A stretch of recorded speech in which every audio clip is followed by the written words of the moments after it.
Salut tout le monde, j'espère que vous allez bien, je suis très content aujourd'hui de vous retrouver pour cette nouvelle vidéo. Encore une vidéo centrée sur une cérémonie de récompense cinématographique. Il y a quelques jours, on a parlé des BAFTA. Je ne sais pas si la vidéo que vous regardez là sortira avant ou après le débrief de la cérémonie des BAFTA qui se déroulera dimanche, il me semble. Je tourne cette vidéo mardi 13, donc voilà, je sais pas, mais en tout cas, on a parlé des BAFTA. Maintenant, on va parler des Césars. Bien évidemment, on parlera des Oscars, mais cette cérémonie arrivera un peu plus tard, dans quelques semaines.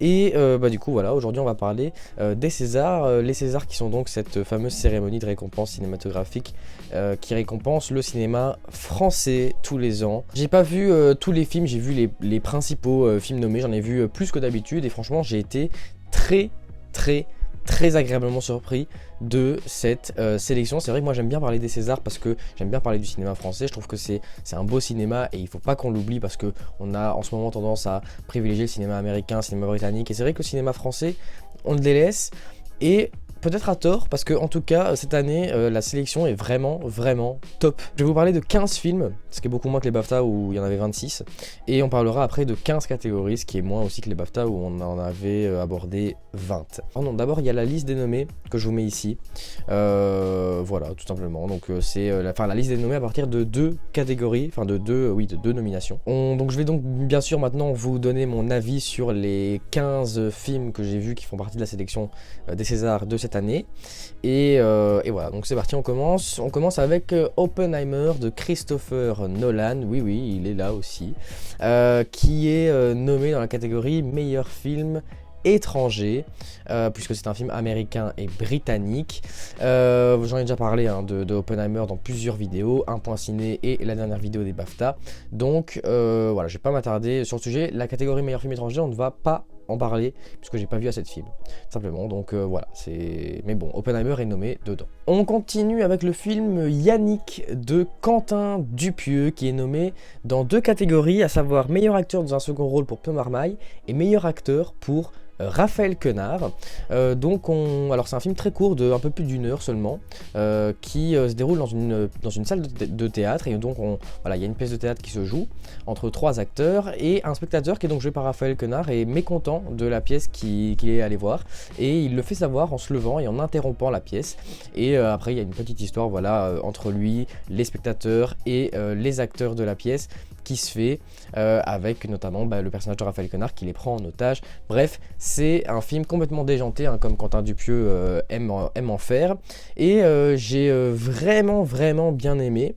Alors pour le coup, le personnage de Raphaël Quenard n'aime pas la pièce, puisque ça le captive pas. Là pour le coup, le film est particulièrement captivant. Bon, déjà c'est un film de seulement un peu plus d'une heure, donc va-t'en t'ennuyer dans un film aussi court. Je me suis demandé tout le long du film comment ça allait se terminer. J'ai été un peu déçu de la fin, mais au moins ça tient en haleine du début à la fin, et ça c'est vraiment bien.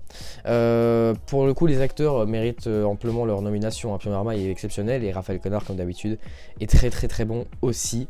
Pour les autres, j'étais un peu moins convaincu. Blanche Gardin, bon, j'ai jamais trouvé que c'était une super actrice, et dans ce film-là, elle ne m'a toujours pas convaincu. C'est très bien réalisé, c'est Quentin Dupieux, c'est quelqu'un d'extrêmement expérimenté, c'est un grand artiste, un grand homme du cinéma français, et il le fait savoir encore avec Yannick. Donc j'ai vraiment bien aimé. On continue avec le ravissement d'Iris Kaltenbeck. À mon avis Beck, si on considère qu'elle est d'origine allemande, qui est nommée donc dans deux catégories, meilleur premier film et meilleure actrice pour Afsia Herzi. On y suit le personnage de Lydia, qui est donc joué par Afsia Herzi, qui fait la rencontre de Milos, qui est joué par Alexis Manenti. Ils se rencontrent, etc. Ils ont une aventure d'un soir, sauf que Lydia espérait peut-être plus que ça. Et donc pour un petit peu se venger, lorsqu'elle va recroiser Milos dans un hôpital dans lequel elle portera le bébé de sa copine, puisque Lydia est sage-femme, et elle va tenir le bébé de son amie Salomé. Elle va faire croire à Milos qu'il s'agit de son bébé et qu'il en est le père, et elle va s'enfoncer dans son mensonge, et on va suivre ça tout au long du film. Alors j'ai trouvé ça génial. Alors les acteurs sont magnifiques. La réalisation est très simple, ça peut décevoir, mais voilà, ça reste plaisant à voir, ça reste très bien fait, c'est très divertissant. pour le coup. Tu te demandes vraiment comment est-ce que le mensonge va prendre fin, tu te demandes vraiment jusqu'où elle va aller, jusqu'où Lydia va aller. Et en plus, grâce à la performance d'Afia Razid, tu ressens vraiment tout au long du film ce sentiment qu'elle a de honte, à la fin de culpabilité et vraiment d'enfermement. Elle s'enferme elle-même dans cette prison psychologique. Bon, évidemment, c'est complètement de sa faute, hein, bien sûr, mais voilà, t'as quand même de la pitié pour elle parce que tu te dis, ça part d'une phrase, quoi, d'un petit mensonge, enfin d'un petit mensonge, non, d'un gros mensonge, mais c'est vraiment parti d'un coup et du coup, ça l'a enfermée pendant pas mal de temps. Et ça, c'est vraiment très très bien retransmis à l'écran. Après, j'ai pas forcément remarqué de message, de quelque chose de plus profond et ça m'a peut-être un peu déçu. C'est divertissant, hein, c'est ce que le film veut faire, il le fait très bien, mais j'aurais peut-être préféré qu'il fasse un peu plus. Et c'est peut-être la seule chose qui m'a déçu. Pour le reste, c'est vraiment un film que j'ai trouvé vraiment bon, quoi. On continue avec le film Jeanne du Barry de Maïwenn, le fameux Jeanne du Barry avec Johnny Depp qui fait son retour devant la caméra grâce à ce film français, puisque avec les États-Unis c'est un petit peu plus compliqué, hein, depuis qu'il a eu ses problèmes judiciaires. Et donc c'est Maïwenn, la réalisatrice et actrice française, qui lui a permis de faire un petit comeback au cinéma. Jeanne du Barry est donc nommée dans 2 catégories au César 2024, à savoir meilleur décor et meilleur costume. Donc voilà, des catégories techniques. On y suit l'histoire de... Alors c'est une histoire réelle, hein, bon c'est fictionné, hein, c'est romancé, mais c'est une histoire à la base réelle, donc de Jeanne du Barry, qui est donc une fille du peuple à la base, mais qui va petit à petit gravir les échelons dans la noblesse française au XVIIIe siècle, jusqu'à devenir la favorite de Louis XV, Jeanne étant interprétée par Maïwenn et Louis XV par Johnny Depp. Voilà, donc elle va arriver à la cour, ça va pas forcément très très bien se passer. Vous verrez, en tout cas, ça, voilà, les relations avec les personnages de la cour vont être plus ou moins tendues. Donc c'est comme je l'ai dit, Johnny Depp qui joue Louis XV. Ça peut paraître très surprenant qu'un acteur américain joue le roi de France. Perso, je m'attendais à très très peu de scènes avec Louis XV et en tout cas très très peu de dialogue, parce que je me dis, Johnny Depp il parle pas français, quoi. Pour le coup, il y en a beaucoup plus que ce que je pensais, il y a beaucoup plus de dialogue que ce que je pensais. Alors évidemment, si on avait mis un acteur français pour jouer Louis XV, il y aurait forcément eu une plus grande liberté de dialogue pour Louis XV, il aurait sûrement plus parlé, etc. Et ça aurait peut-être été plus convaincant, mais... je trouve que Louis XV s'en sort... Louis XV, n'importe quoi. Je trouve que Johnny Depp s'en sort vachement bien dans un rôle où il doit parler français. C'est la première fois que j'entends parler français, enfin, en tout cas dans un rôle au cinéma, il me semble, hein, si je dis pas de bêtises. Et en tout cas, tout le film... Et je trouve qu'il s'en sort vraiment bien, il parle très bien français. Bon après, c'était des phrases généralement très simples et il parlait pas énormément, on va pas lui en demander trop. Mais je trouve qu'il s'en sortait bien. Après, ça aurait peut-être été plus convaincant de prendre un acteur autre. Mais ce que j'ai trouvé intéressant, c'est que le personnage de Louis XV est embelli, c'est pas forcément le bon terme, mais on ressent le même... les personnages de la cour sont impressionnés par Louis XV au même titre que nous on est impressionnés par Johnny Depp, et donc on est indirectement impressionné par Louis XV, ce qui est très cool parce que c'est un personnage qui doit être comme ça, c'est un roi, donc s'il n'a pas de charisme c'est pas top. Et Johnny Depp c'est son deuxième prénom, c'est charisme, donc voilà, c'est à ce niveau là c'est très bien. Après il faut s'en faire l'évidence, Johnny Depp il joue ce rôle juste pour que Maïwenn le fasse revenir devant la caméra, parce que ça faisait longtemps qu'il avait plus fait de film, sinon elle aurait évidemment pris un acteur français. Mais ça reste bien, ça reste cool de revoir Johnny Depp déjà, et dans un rôle aussi surprenant. Je trouve qu'il s'en est quand même pas mal sorti. Donc il est nommé dans la catégorie meilleur costume, totalement mérité. Les costumes sont juste magnifiques, sont crédibles, donc ça nous plonge bien dans le royaume de France d'il y a 300 ans, ce qui est quand même pas évident, hein. Pour les décors, il est nommé dans la catégorie meilleur décor. Ouais, ok, après, c'est un film qui a été tourné dans plusieurs châteaux, château de Vaux-le-Vicomte, château de Versailles, château de Champs-sur-Marne, donc voilà, niveau décor, juste tu arrives dans le château, tu tournes, quoi. Donc voilà, c'est pas forcément... Alors c'est des beaux décors évidemment, parce que c'est des très beaux châteaux, mais il n'y a pas d'effort, il n'y a pas de véritable effort, et pour moi il n'y a rien qui mérite de récompense, mais bon bref, ça on en parlera bien sûr plus tard. J'ai peut-être été un peu déçu à ce niveau-là. C'est captivant, c'est très intéressant, on apprend pas mal de choses, c'est très bien rythmé aussi, c'est un film qui dure un peu moins de 2 heures et ça passe super vite. Mais, alors pour le coup, j'aurais préféré peut-être un film un peu plus long, justement. Il y a beaucoup d'ellipses, notamment au début, on passe de Jeanne enfant à Jeanne adulte en genre 5, 6, 7 minutes. C'est vraiment trop court. J'aurais préféré peut-être qu'on développe un peu plus son personnage, son évolution, parce que là on passe vraiment de la gamine à l'adulte qui arrive à la cour, vraiment très très rapidement. Et il y a plusieurs ellipses comme ça, même quand elle arrive, après qu'elle soit arrivée à la cour, il y a encore une grande ellipse de plusieurs années. Ça peut être un peu gênant. Et pour le coup, donc il y a ça, le fait que ce soit pour moi pas assez long et que tu pouvais vraiment raconter plus de choses, et qu'il y a des ellipses que tu pouvais éviter. Et en plus, Mai Wen, elle décide de faire un film sur Jeanne du Barry et sur Louis XV. Elle le tourne au château de Versailles avec des gros costumes, etc. Et je trouve que au niveau de la mise en scène, c'est vachement timide, quoi. Tu pouvais carrément faire un film épique, pas forcément surnaturel, ou enfin pas surnaturel, mais pas forcément dans le grandiloquent, mais parce que si t'as envie de raconter quelque chose tel qu'elles étaient, fais-le. Mais techniquement, j'ai trouvé que ça manquait de peps voilà, ça a manqué de waouh en fait. On aurait pu se dire un documentaire qu'autre chose, et j'ai trouvé ça vraiment dommage parce que bon, je vais pas lui demander de faire de se prendre pour Ridley Scott, hein, mais je trouvais que ça s'y prêtait bien, quoi. Donc c'est un peu dommage. On continue avec le film Le Consentement de Vanessa Filio, je sais pas comment on dit, qui est nommé dans 2 catégories, à savoir meilleure adaptation, donc c'est l'équivalent de meilleur scénario adapté pour les Oscars et les BAFTA, donc pour Vanessa Filio qui scénarise le film, et meilleure révélation féminine pour Kim Hee-jeon. Donc ça se déroule, alors c'est une histoire réelle qui est tirée d'un livre de la victime du film, puisqu'en gros ça se déroule dans les années 80 à Paris, et on y suit l'histoire de Vanessa qui donc écrit le livre dont est tiré le film. Et Vanessa, donc, elle a 13 ans et elle va se faire aborder, entre guillemets, par le célèbre auteur Gabriel Matzneff. Voilà, c'est un écrivain qui est toujours en vie, hein, aujourd'hui. Gabriel Matzneff va tout simplement, on sait très bien que c'est un pédophile, et il va tout simplement abuser d'elle et la mettre sous son emprise, sortir avec elle alors qu'elle a que 13-14 ans, bref. On va suivre cette histoire-là. Et voilà, l'évolution psychologique de Vanessa notamment, avec cette histoire. Je connaissais pas cette histoire pour le coup. Je connaissais Gabriel Matzneff, je savais qu'il avait que c'était un vrai pédophile, mais je savais pas qu'il y avait une fille qui avait vécu ça, qui avait écrit un livre, etc. et qui était aujourd'hui connue, parce que c'est une écrivaine, je pense, maintenant. Du coup, c'est cool, j'ai pu en apprendre plus sur ça. C'est vraiment captivant, surtout grâce peut-être à la performance de Jean-Paul Rouve, qui peut-être est un peu caricatural, mais je trouve qu'il incarne quand même pas parfaitement bien du coup, mais assez bien ce personnage qui devait quand même être pas évident à jouer. Voilà, le film raconte pas mal de choses qui sont très intéressantes.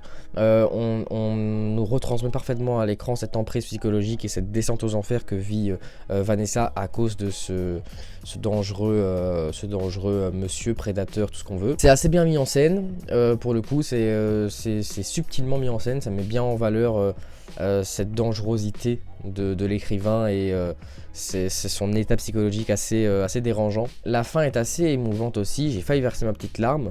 Je trouve que c'était assez convaincant comment l'émotion était retransmise dans le film. Les musiques sont belles aussi. Kim Hee-jeon, je l'ai pas trouvée si bonne que ça, je trouve qu'elle surjoue par moments. Après elle est jeune et voilà, ce sera sûrement une bonne actrice après, mais est-ce qu'elle mérite meilleure révélation féminine? Je sais pas, je trouve que ça manquait de finesse et de crédibilité peut-être. Et voilà, et j'ai trouvé que le film se concentrait peut-être trop sur... après ça c'est tiré d'un livre, mais bon, c'est pas parce que tu fais un film tiré d'un livre que t'es pas obligé de rajouter des trucs. Ça se concentre peut-être trop sur Vanessa Matzneff. Et pour moi il y avait d'autres trucs qui pouvaient être abordés, notamment pourquoi est-ce que... Enfin pas pourquoi, mais la puissance de Matzneff dans le monde littéraire français, dans la société, etc. Puisque le mec, il a écrit beaucoup de livres où il parle de ses aventures pédophiles, et où le mec, il a jamais rien eu. Donc c'est quand même que le mec, il devait être assez intouchable, et ça, on n'en parle pas énormément. Je trouvais que ça aurait pu être exploré, ça aurait pu être abordé, parce que ça aurait pu être intéressant. et c'est pas le cas. Donc il y a quelques trucs adjacents à l'histoire de Vanessa et de Gabriel Matzneff qui auraient pu être au moins abordés, et c'est pas fait malheureusement. Mais ce que le film veut faire, il le fait bien, et ça c'est très cool, je vous le conseille bien sûr. On passe au film La Passion de Dodin Bouffant de Tran Anh Hung, je pense que ça se prononce comme ça, c'est un réalisateur français d'origine vietnamienne. Ce film est nommé dans trois catégories techniques, meilleur décor, meilleur costume et meilleure photographie. Ça se déroule en France à la fin du 19e siècle, et on y suit Dodin et Eugénie qui sont deux cuisiniers amoureux qui font de la très bonne cuisine raffinée et tout, qui attirent de nombreux visiteurs, de nombreux amateurs de cuisine à travers le monde. Mais lorsque Eugénie tombe malade, Dodin va devoir pour la première fois cuisiner pour elle, ce qui d'habitude était l'inverse. J'ai trouvé le film particulièrement chiant. Très long. Voilà, il n'y a presque pas de musique, les scènes sont hyper longues, sont filmées de façon hyper lente, hyper monotone et tout, et ça devient mais carrément ennuyant, mais à crever. Et j'ai pas du tout été captivé par le film en fait. Je trouvais que l'histoire était pas assez intéressante. Pareil pour les acteurs, je les ai pas trouvés si convaincants que ça. Il y a quand même Benoît Magimel dans le film, qui est un des meilleurs acteurs français à ce jour. Il transmet aucune émotion, je l'ai trouvé vraiment fade, et ça m'a vraiment déçu. Après, les catégories techniques dans lesquelles il est nommé, forcément c'est totalement mérité, c'est impeccable au niveau de la direction artistique, c'est parfaitement maîtrisé, les costumes, les décors sont vraiment beaux, t'as vraiment l'impression d'être dans la France du 19e, c'est un petit peu comme avec Jeanne du Barry en fait, hein. Et voilà, ça parle de cuisine avec beaucoup d'intelligence et beaucoup de crédibilité. Voilà, tu sens que les mecs qui ont bossé sur le film ont vraiment aussi bossé sur cet aspect culinaire et les termes à appliquer et voilà tout ça. Donc ça, à ce niveau-là, c'est convaincant. Pour la cuisine, tout ce qu'on veut, pour les décors, les costumes, tout ça. Mais pour le film en lui-même, l'histoire et tous les acteurs, en tout cas, j'ai trouvé que c'était vachement pas à la hauteur de ce que le film prétendait être et de ce à quoi je m'attendais. Je m'attendais vraiment à un film top, et non, j'ai vraiment été déçu pour le coup. On continue avec le film L'été dernier de Catherine Breillat. Nommé dans 4 catégories, à savoir meilleure adaptation pour Catherine Breillat qui donc scénarise le film également, meilleure révélation masculine pour Samuel Kircher, meilleure actrice pour Léa Drucker et meilleure réalisation pour Catherine Breillat.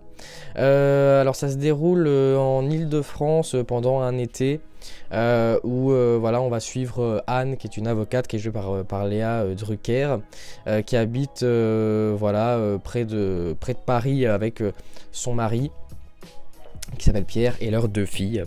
Sauf que le fils de Pierre et le beau-fils de Anne va un jour débarquer. Il s'appelle Théo, il est joué donc par Samuel Kircher. Et Anne et Théo vont tomber amoureux. Voilà, donc une relation plus ou moins incestueuse va naître, et forcément ça va changer beaucoup de choses dans leur vie et dans machin, bref, vous avez compris.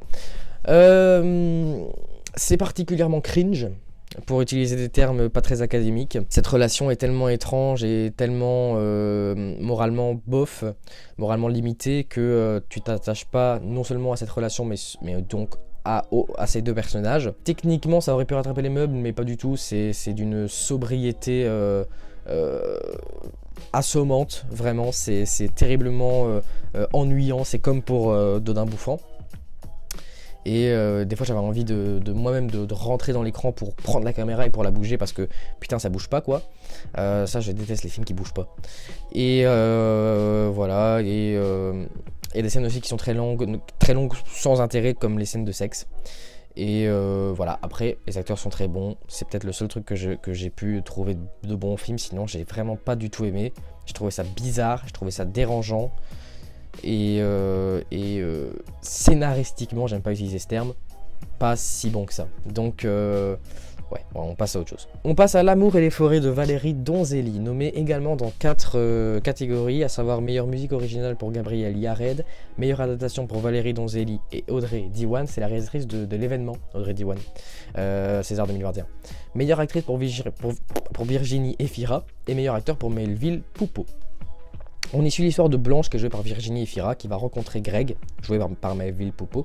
Elle va directement penser que c'est son âme sœur, c'est l'homme de sa vie, elle va directement en tomber folle amoureuse, au point qu'elle va déménager de chez elle à Caen pour aller s'installer avec lui en Lorraine, donc à l'autre bout de la France. Hein.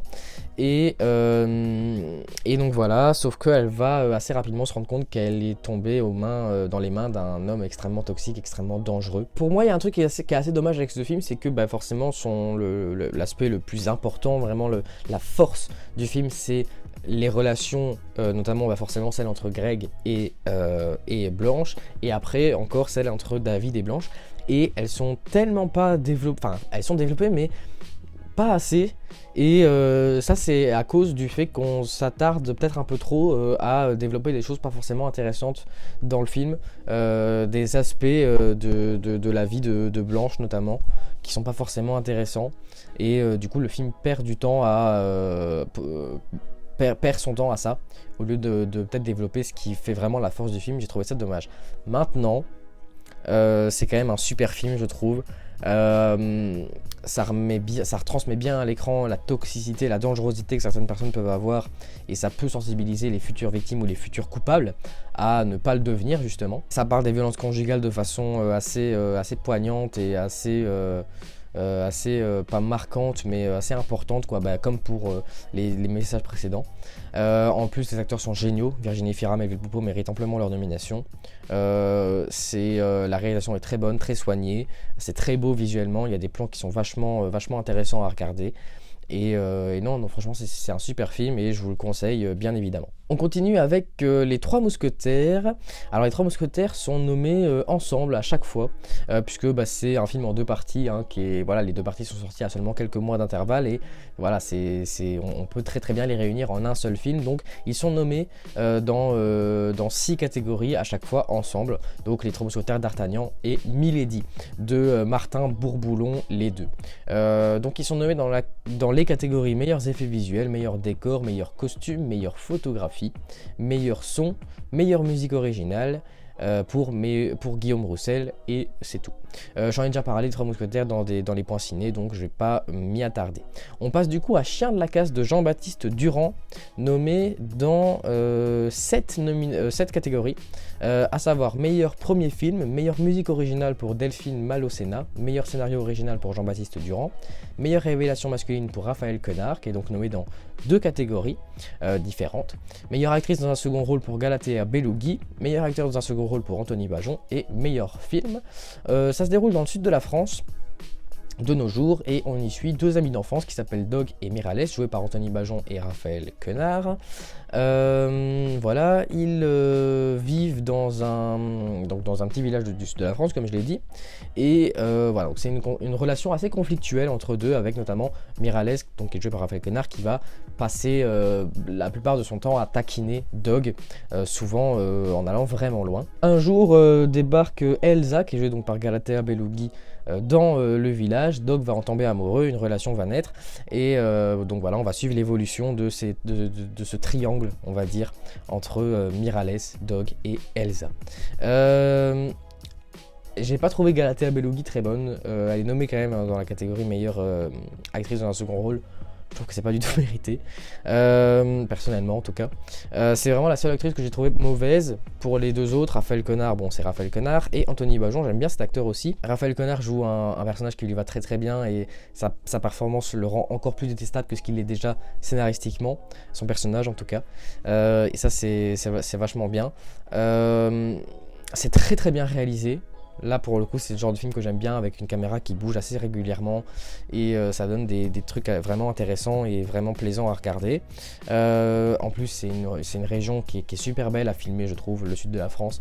En plus ça se déroule en été, enfin voilà, franchement c'est top. La relation entre Dog et Miralles, qui est quand même le point central du film, C'est très bien développé aussi dans le film, c'est intéressant, on la comprend.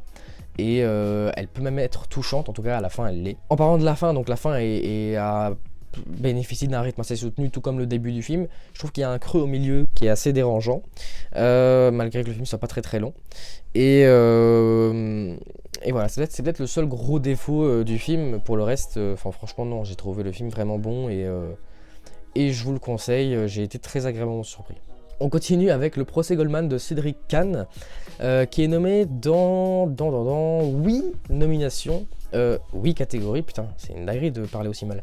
À savoir meilleur montage, meilleure photographie, meilleur son, meilleur scénario original pour Nathalie Herzberg et Cédric Kahn, meilleur acteur dans un second rôle pour Arthur Harari, meilleur acteur pour Harry Howard Alter, meilleure réalisation pour Cédric Kahn et meilleur film.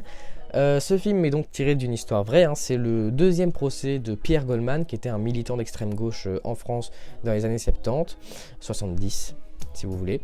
Et donc voilà, il est nommé. Il est jugé cette fois au tribunal parce qu'il est accusé du meurtre de 2 pharmaciennes. Voilà, quelque chose qu'il réfute totalement. Voilà, pour lui, il est absolument innocent. Pourtant, il a complètement avoué d'autres crimes qui lui ont été attribués. Mais celui-là, non. Il affirme être totalement innocent. Et on va suivre donc son procès, voilà, avec son avocat, avec la présidente, avec différents témoins, etc. etc. C'est pas la présidente, c'est le président, excusez-moi.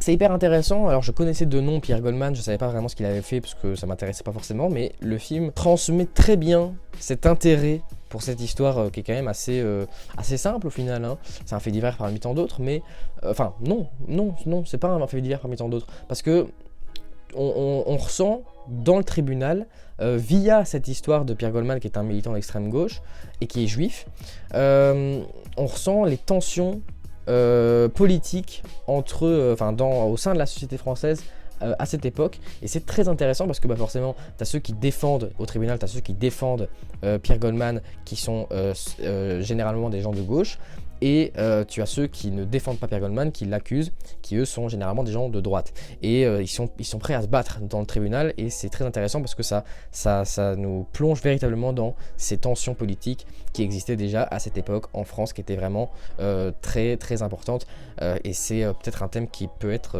hélas d'actualité. J'étais assez perplexe compte tenu du huis clos, parce que c'est un huis clos, ça se déroule presque uniquement dans une seule pièce à part la première scène, mais ça se déroule sinon intégralement soit au tribunal, soit dans la petite cellule de Pierre Goldman à côté du tribunal. Donc oui, on peut considérer ça vraiment comme un huis clos. J'étais perplexe, mais au final c'est quelque chose de vraiment intéressant, parce que comme ça se déroule uniquement au tribunal, on n'a pas de contact avec l'extérieur, on n'a pas de flashback ou quoi, et donc nous-mêmes en regardant le film on ne sait pas du tout ce qui s'est passé, sauf si forcément on connaît l'histoire.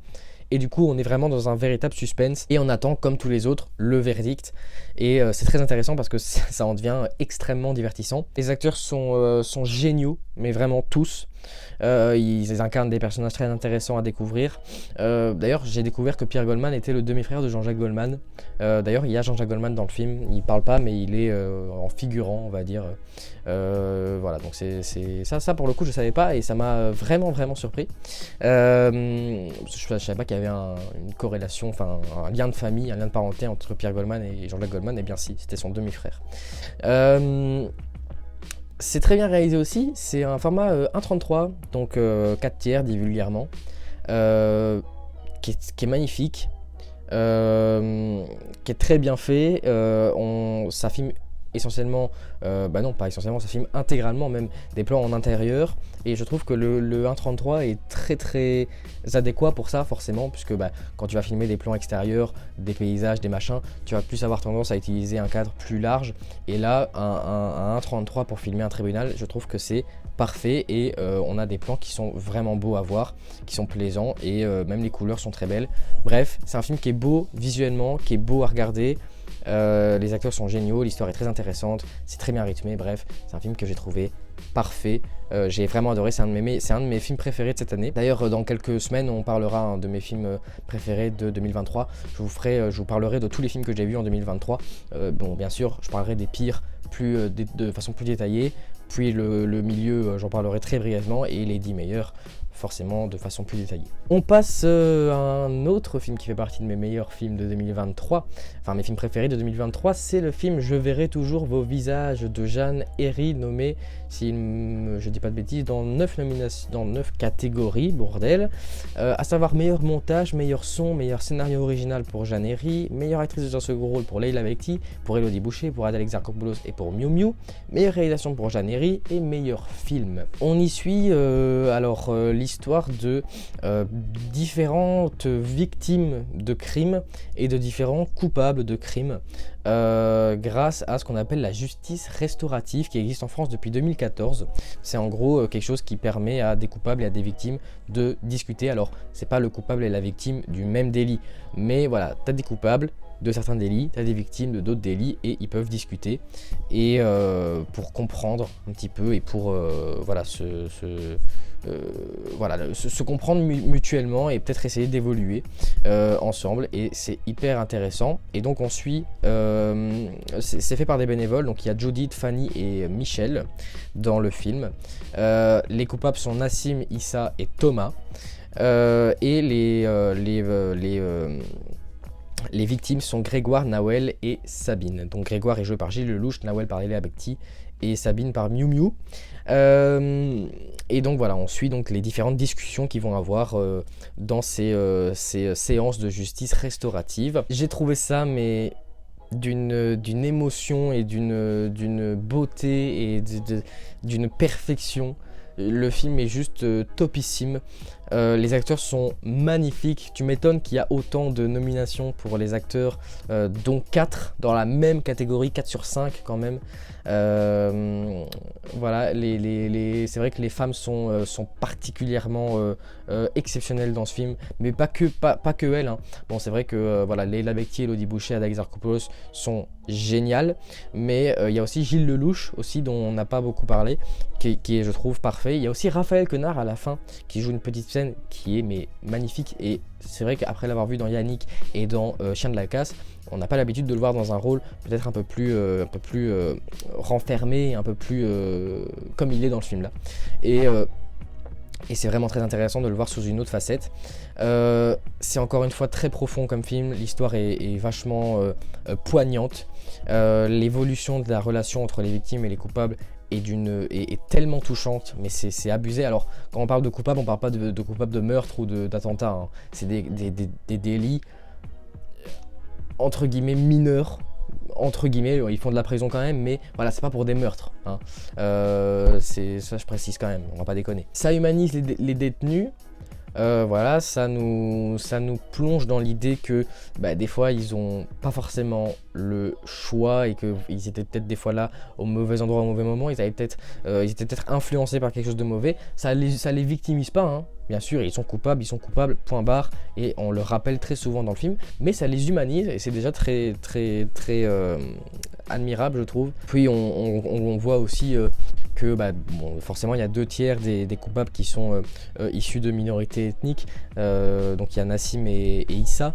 Rien que ça nous montre, alors non pas que les étrangers sont tous des délinquants, mais que hélas c'est souvent les gens des minorités ethniques qui sont contraints à délinquer pour s'en sortir. Pour ce qui est de la réalisation, elle est parfaite aussi, la caméra bouge, j'adore ça, c'est une réalisation très poétique, très belle, et les musiques sont géniales, le rythme est nickel, on s'ennuie pas une seule seconde.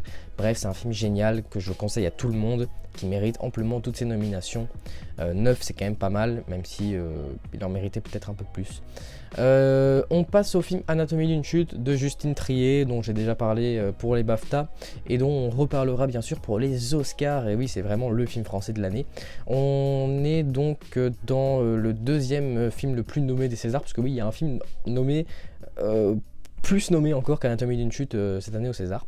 Et donc Anatomie d'une chute est nommé dans, il me semble, 11 catégories, à savoir meilleur décor, meilleur montage, meilleure photographie, meilleur son, meilleur scénario original pour Justine Triet et Arthur Harari, meilleure révélation masculine pour Milo Machado-Graner, meilleur acteur dans un second rôle pour Swan Arlo, meilleur acteur dans un second rôle également pour Antoine Reinhardt, meilleure actrice pour Sandra Hüller, meilleure réalisation pour Justine Triet et meilleur film. J'en ai déjà parlé de Anatomie d'une chute, donc j'ai pas Je vais pas le refaire. On continue avec le film Le règne animal donc de Thomas Caillet, qui est donc le film le plus nommé de cette année au César. Il est nommé dans 12 catégories, à savoir meilleurs effets visuels, meilleur décor, meilleur costume, meilleur montage, meilleure photographie, meilleur son, meilleure musique originale pour Andrea Laszlo De Simone, meilleur scénario original pour Thomas Caillet et Pauline Munier, meilleure révélation masculine pour Paul Kircher, meilleur acteur pour Romain Duris, meilleure réalisation pour Thomas Caillet et évidemment, cela va de soi, meilleur film. Ça se déroule donc alors dans notre monde, mais quelque chose d'assez différent par rapport à notre monde, c'est que il y a des mutations entre humains et animaux qui ont commencé à se manifester. Donc il y a des humains, lorsqu'ils sont contaminés, qui se transforment petit à petit en animaux, en animal, et c'est des sortes d'hybrides en fait entre des humains et des animaux, différents animaux. Et c'est le cas de la mère du personnage de Romain Duris qui s'appelle François, et donc de la femme du personnage de Romain Duris qui s'appelle François, et de la mère du personnage d'Émile qui est joué par Paul Kircher, donc qui est le fils de François, qui a 16 ans. Et leur femme slash mère va un jour s'échapper du centre de monstres entre guillemets dans lequel elle est, et ils vont essayer de la retrouver. C'est pas forcément hyper bien expliqué ce phénomène des mutations. On ne sait pas comment c'est venu, on ne sait pas comment ça se transmet, on ne sait pas grand chose sur ça, et c'est d'être un petit peu dommage. C'est très mystérieux, très énigmatique, mais après ce qui est intéressant par rapport à cette thématique, c'est que le film nous connecte véritablement à la nature, et c'est quelque chose que je trouve vraiment poétique et vraiment apaisant quand je regarde un film. Par exemple, je me suis refait l'intégrale de La planète des singes il y a quelques semaines, et j'ai ressenti la même chose. C'est vraiment ce genre de film qui nous reconnecte avec la nature, et je trouve ça vraiment, vraiment génial. Et pour le coup, le film là le fait très très bien. Il y a des sujets assez poignants aussi, comme la haine envers ce qui est différent de l'homme, puisque voilà, c'est des hommes, mais pas vraiment, hein, c'est des hommes qui ont muté en hommes animal, donc je sais pas comment dire. Voilà, il y a une haine envers eux et un rejet.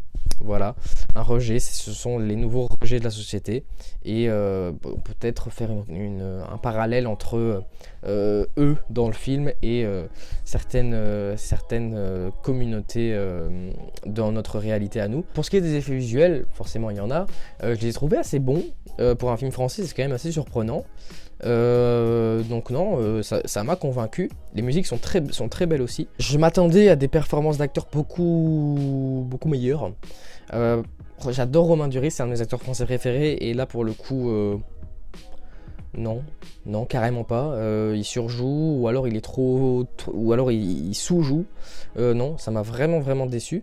Et même Paul Kircher, je l'ai trouvé pas bon.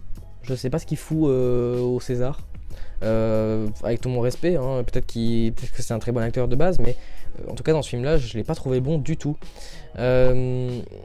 C'est assez lent aussi, l'histoire est assez lente, elle évolue pas de façon pas trop dynamique, mais j'ai beaucoup aimé la fin pour le coup, qui est vraiment très touchante. Donc c'est un bon film, mais pour le coup le fait qu'il ait 12 nominations au César, je trouve ça peut-être un peu excessif, et j'en aurais donné peut-être 5 ou 6 quoi, maximum, mais vraiment maximum.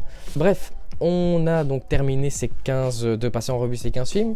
Voici mon classement, je sais pas pourquoi je fais ça. Voici mon classement des films nommés, des 15 films nommés, enfin en tout cas des films que j'ai vus. Donc voilà, et on passe maintenant forcément aux catégories, et dans chaque catégorie je vous parlerai donc du film que je veux voir gagner et du film que je vois gagner. Donc voilà, donc mes choix personnels et mes prédictions. Donc comme je l'ai dit tantôt, il y a 15 catégories, je vais vous parler de 15 catégories, ce qui n'est bien sûr pas la totalité des catégories présentes au César cette année. On commence avec la catégorie meilleur décor avec Anatomie d'une chute, Jeanne du Barry, La passion de Dodin Bouffant, Le règne animal et Les Trois Mousquetaires. Perso, je le donne aux Trois Mousquetaires. parce que aucun autre film pour moi le mérite. Le règne animal, c'est des forêts. Dodin bouffant, c'est beau mais c'est simple. Jeanne du Barry, pareil, c'est très beau mais c'est très simple, c'est dans des châteaux. Et Anatomie d'une chute, c'est les Alpes. Pour le coup, les Trois Mousquetaires, je pense qu'il y a beaucoup plus de décors qui ont été fabriqués pour l'occasion, pour le film, et qui sont très convaincants. Ça nous plonge très bien dans la France d'il y a quelques siècles. Donc non, je lui donne, mais je pense que ça ira à Jeanne du Barry, parce que je pense pas que les Trois Mousquetaires repartira avec quoi que ce soit. Et si on donne pas meilleur décor à Jeanne du Barry, on lui donnera rien, je pense. Donc je pense qu'ils lui donneront. On continue avec meilleur costume. On a Jeanne du Barry à nouveau, Mon Crime, que je n'ai donc pas vu, La Passion de Dodin bouffant, Le règne animal et Les Trois Mousquetaires. Je le donne à Jeanne du Barry pour le coup. C'est les costumes que j'ai préférés. Mais je pense que ça ira à Dodin bouffant.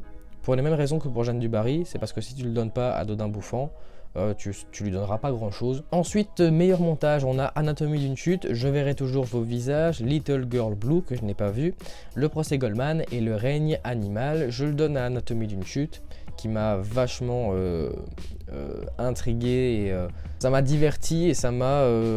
Enfin voilà, c'était palpitant quoi, du début à la fin, et en grosse partie grâce au montage. J'ai hésité entre Anatomie d'une chute et Le procès Goldman. Et comme j'ai hésité, je vais prédire qu'ils le donneront au procès Goldman. On passe à la meilleure photographie avec Anatomie d'une chute, La Passion de Dodin bouffant, Le procès Goldman, Le règne animal et Les Trois Mousquetaires. Je le donne aux Trois Mousquetaires, alors j'ai hésité avec Le procès Goldman, mais non, pour moi, dans ces 5 films en tout cas, c'est Les Trois Mousquetaires qui se distinguent le plus par sa photographie, mais je pense que ça ira à Dodin bouffant. Voilà, simple intuition. On continue avec le meilleur son. On a Anatomie d'une chute, Je verrai toujours vos visages, Le procès Goldman, Le règne animal et Les Trois Mousquetaires. Je le donne aux Trois Mousquetaires, mais je pense que ça ira au règne animal. Là, j'ai pas énormément d'arguments, c'est encore une fois une intuition. On continue avec la meilleure musique originale. On a Gabriel Yaret pour L'amour et les forêts, Delphine Malocena pour Chien de la casse, Vitalik pour Disco Boy, que je n'ai pas vu, Andrea Laszlo De Simone pour Le règne animal et Guillaume Roussel pour Les Trois Mousquetaires. Je le donne au règne animal. C'est les musiques que j'ai préférées, que j'ai trouvées les plus marquantes. Et je pense que ça ira au règne animal, sans trop de problèmes. On continue avec la meilleure adaptation, donc meilleur scénario adapté on va dire. On a Valérie Donzelli et Audrey Diwan pour L'amour et les forêts, Vanessa Philo pour Le consentement et Catherine Breillat pour L'été dernier. Je donne mon César au consentement parce que pour L'amour et les forêts je trouvais qu'il y avait des lacunes au niveau du scénario. Le consentement aussi mais moins, et pour L'été dernier j'ai détesté l'histoire, donc je le donne au consentement et je pense par intuition que ça ira au consentement.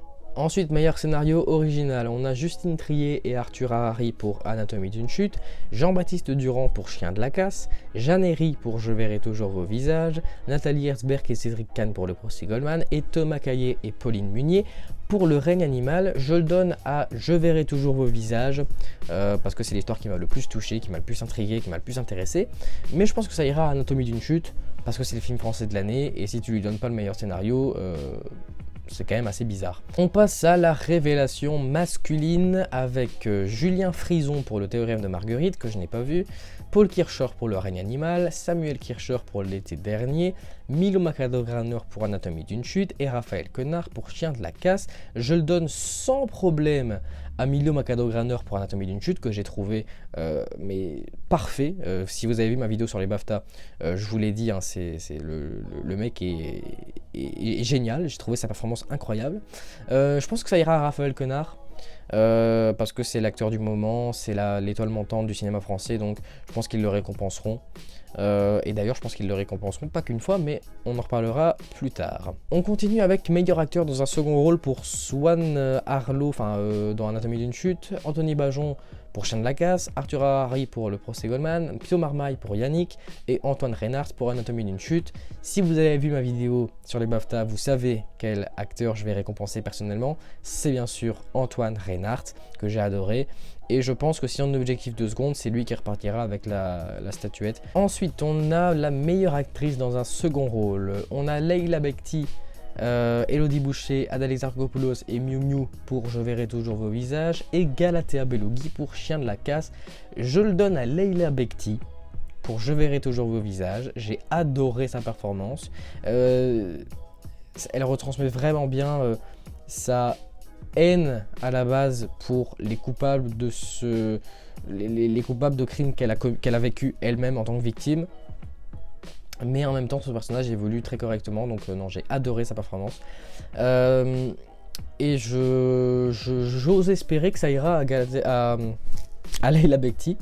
Et donc, je lui donne ma prédiction aussi. On passe à la meilleure actrice. On a Marion Cotillard pour Little Girl Blue, Léa Drucker pour L'été dernier, Virginie Efira pour L'amour et les forêts, Afsia Herzi pour Le ravissement et Sandra Hüller pour L'anatomie d'une chute.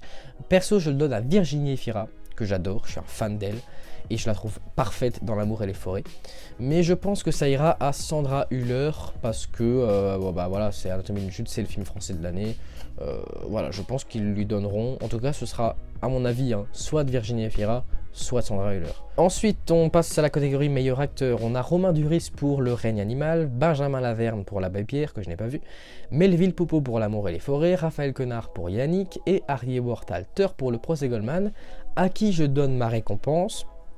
Parce que je l'ai trouvé particulièrement bon et je le connaissais pas et je l'adore. Mais je pense, comme je l'ai dit tantôt, que ça ira à Raphaël Quenard parce que un acteur nommé dans 2 catégories différentes, je pense qu'ils vont en profiter pour le récompenser 2 fois. Parce que voilà, c'est un petit peu le chouchou du cinéma français actuellement. Pour le coup, il le démériterait pas, hein. Il est très bon, autant dans Chien de la Casse que dans Yannick. Voilà, mais non, je pense que ça ira à lui. Ensuite, on a la meilleure réalisation, avec Justine Triet pour Anatomie d'une chute, Catherine Breillat pour L'été dernier, Jeanne Herry pour Je verrai toujours vos visages, Cédric Kahn pour Le procès Goldman et Thomas Caillet pour Le règne animal.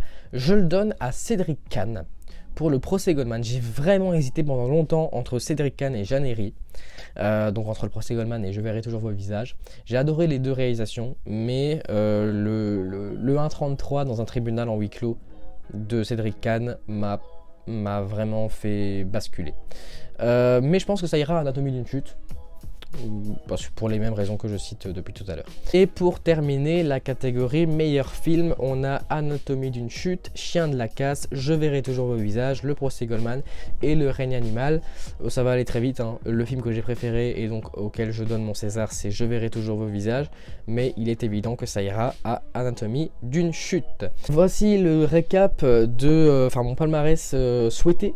En tout cas si on se base sur ces 15 catégories. Et voici le palmarès que je vois venir, en tout cas encore une fois avec ces 15 catégories. Et je pense que cette vidéo est déjà terminée. J'espère qu'elle vous aura plu. On se retrouve du coup dans quelques jours slash semaines pour le débrief des Césars. Et si elle n'est pas encore sortie, on se retrouve dans quelques jours pour la vidéo débrief de la cérémonie des BAFTA. D'ici là, je vous dis à très bientôt. Salut!